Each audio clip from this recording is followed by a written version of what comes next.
जब तक तुम अपने घर से भागोगे ना कि घर में ये दिक्कत है, वो दिक्कत है, ऐसी परेशानी है, तब तक तुम्हें दुनिया में कहीं सुकून नहीं मिलेगा। तुम्हें हर एक परेशानी का सामना करना होगा। उदाहरण के लिए, अगर घर के सारे नल खराब हैं तो पैसे जोड़कर उन नलों को ठीक कराना होगा। कहीं से ज़्यादा हवा आती है, ज़्यादा शोर आती है, तो वहाँ पर्दा लगाना होगा और जो भी हो सकता है वो संभवतः प्रयास करना होगा। घर में सब तरीके से नहीं रहते हैं, अशांति का माहौल है, तो तुम्हें भी घुसना होगा कि तुम अपने तरफ से क्या कर सकते हो कि चीज़ें थोड़ी बेहतर हो जाए। बस थोड़ा ही सा करना है तुम्हें पूरा ठीक करने का कोशिश तो पहले करना ही नहीं है, पहली और सबसे ज़रूरी बात। और दूसरी बात, पूरा भी ठीक करने के बारे में नहीं सोचना है। बस थोड़ा सा, एकदम थोड़ा सा, जो एकदम आराम से हो जाए, बस उतना सोचना है। और जब तक तुम भागते रहोगे ना तुम्हें अपने दोस्तों के बीच, ना दुनिया में कहीं और, ना कभी और सुकून मिलेगा, जब तक कि तुम अपने घर में रहकर चीज़ों को ठीक नहीं करते। और देखो, अगर घर में लंबे समय से गंदगी है, कलह हो रहा था, बहुत सारी नकारात्मक चीज़ें अपने आप से होने लगती हैं, फिर तुम्हें उन सबको ठीक करना है ना, तो तुम्हें सकारात्मक तरीके से पाठ करना होगा। जब पाठ करने बैठोगे ना कोई ऐसा ज़रूर होगा जिस वजह से तुम्हारी बुद्धि घुमाई जाएगी कि तुम पाठ छोड़कर दूसरे काम करो। क्योंकि जैसे ही कोई भी पाठ करोगे, चाहे तुम सच्चरित जी पढ़ो, चाहे तुम हनुमान चालीसा करो, चाहे तुम देवी की स्तुति करो, कुछ भी करो, जैसे ही शुरू करोगे ना, तो नकारात्मक चीज़ों को अपना जगह छोड़ना पड़ता है। और वो कोई नहीं चाहता, कोई अपनी जगह नहीं छोड़ना चाहता, कोई तकलीफ़ नहीं उठाना चाहता। तो इस वजह से बुद्धि घूमेगी या फिर उसी वक्त नए काम मिलेंगे, फिर भी तुम्हें जबरन पाठ करना होगा। और पूरे घर को एक साथ ठीक नहीं कर सकते हो, पहले एक कमरे से, कहो एक बिस्तर से शुरुआत करनी होगी कि वो जगह बहुत आरामदायक बने। थोड़ा थोड़ा साफ करना होगा और फिर धीरे धीरे वो खूबसूरत बन जाएगा। तुम्हारी ऊर्जा, तुम्हारी शक्ति, तुम्हारा विवेक इतना है, तुम्हारे अंदर इतना ज्ञान है, तुम्हारे अंदर सब कुछ है, तुम संपूर्ण हो, पूरा ब्रह्मांड है। तुम चाहो तो बस वो एक घर है, उस एक छोटे से मकान को तुम घर बना सकते हो। यहाँ तुम्हारी क्षमता है कि तुम दुनिया में जो चाहो, जहाँ चाहो, जैसे चाहो वो सब कर सकते हो। तो ये तो फिर भी एक छोटा सा घर है, इसे तो पूर्णतः परिवर्तित कर सकते हो अपनी इच्छा शक्ति के दम पर। तो इतनी दृढ़ इच्छा शक्ति रखो और भागो मत, क्योंकि घर पर ही सुकून है। तुम्हें घर की अहमियत अभी भी समझ नहीं आ रही है। तुम ना अपने पुराने दिनों को थोड़ा याद करो, तो तुम्हें ज़रूर समझ में आएगा ये घर है बहुत ज़रूरी तुम्हारे लिए।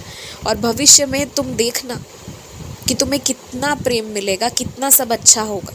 बस अपनी इच्छा शक्ति को बहुत सकारात्मक रखो। आज तुम्हें ना बैठकर सिर्फ अपने लैपटॉप पर, अपने कंप्यूटर पर काम नहीं करना है। आज तुम्हें बाहर भी जाना है, सैर भी करना है। भले तुम बहुत चीज़ों को बस फ़ोन से चाहो तो मंगवा सकते हो, घर पर आ जाए, फिर भी कुछ ना कुछ लेने तुम्हें बाहर जाना है। ताज़ी सब्जियां खुद से चुन कर लानी है तुमने।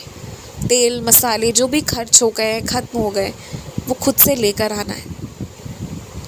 जो तुम लेकर आओ, हो सकता है थोड़ा पकड़ने में तुम्हें हाथों में दर्द हो, भारी लगे, लेकिन उस भार को भी थोड़ा सहना है। पर वो सारी चीज़ें लेकर आओगे ना, तुम्हें बहुत खुशी मिलेगी अपने लिए, अपनों के लिए कुछ करके। और साथ ही साथ फिर तुम्हारे मन में ये भावना अपने आप आएगी कि तुम्हें चीज़ों को बचाना है, बर्बाद नहीं होने देना, क्योंकि बहुत मेहनत से लाए हो।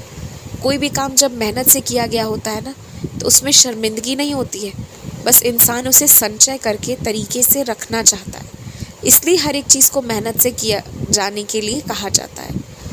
उदाहरण के लिए, अगर तुम एक रंगोली जो तुम खुद से बनाए हो, बहुत सुंदर अगर बनाए हो, तो फिर वो हो सकता है किसी की तुलना में उतना सुंदर ना भी हो, फिर भी तुम उसकी चित्र का जो भी तुमने बनाया है वो तुम शौक़ से दिखाओगे किसी को भी। क्यों? क्योंकि उसमें तुम्हारा मेहनत लगा है।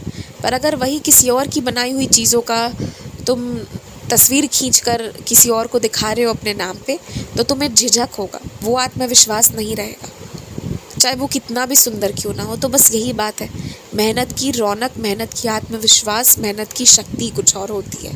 और थोड़ा मेहनत करो, अपने जीवन के लिए, अपने घर के लिए, और अपने सारे काम ना कोशिश करो खुद करने के। अपने बालों को अच्छे से संवार कर रखो, शाम होने से पहले पहले बालों को बांध लो, और अपने हाथ पाँव में रात को सोने से पहले मालिश कर लो हल्की सी। तुम्हें कोई दवाई खाने कहा जाता है तो उसे एक समय पर तरीके से खा लो। जो भी काम है, कहीं किसी को फ़ोन करके कुछ लेना है, देना है, बताना है, वो सब चीज़ें करो। अपने बिस्तर स्वयं ही झाड़ो, साफ से रखो, और अपने सारे काम खुद करने लग जाओ। जीवन में इतनी प्रसन्नता आएगी, इतनी प्रसन्नता आएगी जो तुम कल्पना भी नहीं कर रहे। और अगर तुम्हें लगता है कि दिमाग थोड़ा मेरा अशांत चल रहा है, कुछ समझ नहीं आ रहा है, तो रोज़ पास वाली मंदिर जाकर, रोज़ प्रत्येक दिन मंदिर में एक दीपक जला कर आओ। रोज़ मिट्टी का एक दिया जलाओ, और वो मिट्टी का दिया जलाकर फिर उसे वहीं छोड़कर तुम आओ।